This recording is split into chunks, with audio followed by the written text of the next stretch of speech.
दिवचल नगरपालिकेत केल्ल्या डिलिमिटेशनाक लागून थळावे तिडकल्यात। थळाव्यांच्या म्हणण्याप्रमाण ही प्रक्रिया तांकां कळयल्या बगर जाल्या। सोनारपेट हो वॉर्ड आता भायली पेट या वॉर्डांत आस्पावला। हे प्रक्रियेक थळाव्यांनी खर विरोध करून हरकत दाखल केल्या। या आक्षेपाचेर उपजिल्लो अधिकाऱ्यान बुधवारा सांजे वेळार सुनावणी घेतली। सुनावणी उपरांत थळाव्यांनी निर्शेवणी उक्तायली।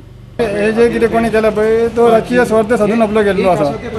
थोड्यांक ते आमचे दुसरे कावन्सिलर आहा पळय ते तेंचे गुड बुक्स ना ते तांकां नाका ते कावन्सिलरांक भायर मारपाक सोदता आनी अशे 4-5 कावन्सिलर 2-3 कावन्सिलर तांकां ते नाका म्हणून येवणी केल्ली आसा। बिचोले 14 वॉर्डा भितर कितक्या वॉर्डांनी हे जाला? 3-4 वॉर्डांनी अशें जाल्ली आसा।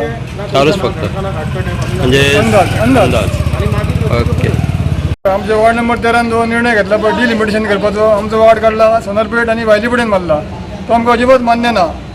आनी आमी आज सगळे आमचे डेलिगेशन आमचे डेप्युटी कलेक्टर साहेबाक मेळिल्ले आनी तांकां आमी अशें रिक्वेस्ट केल्ली आसा की हे आमकां मान्य ना तुमी ते रिवोक करपाचें म्हणटा डिसिजन। आनी आमची सोनारपेट आहा पळय ती आमकां सोनारपेटूनच जाय भायली पेटेन नाका आनी लोकांक विश्वासान घेवपाक जाय आसलें न्ही पयलीं आनी इतली आतां नाही हे सगळ्या वॉर्डांनी जाला काय तुमच्याच वॉर्डांनी गेला? चडशें आमी आखता की 4-5 वॉर्डांनी जाला। खूब वार्डांनी जाला। राजकीय नेत्यांनी आपल्या फायद्याक लागून गेल्ले आसा अशें आमकां कळ्ळां। म्हणजे कोण कोण कोणे केला पळय त्या लोकांक सगळें खबर आसतलें। सरांनी असं काही ठोस आश्वासन दिलेलं नाही, परंतु ज्या काही मागण्या आहेत त्याच्यावर सहानुभूतीने विचार करणार असं सरांनी सांगितलेलं आहे। त्यामुळे आम्हाला आशा आहे की याच्यामध्ये योग्य निर्णय डेप्युटी कलेक्टर साहेब घेणार। गोवा 365 खातीर महेश गोवेकार, गौतमी गांवकर आणि वैष्णवी साळगांवकर।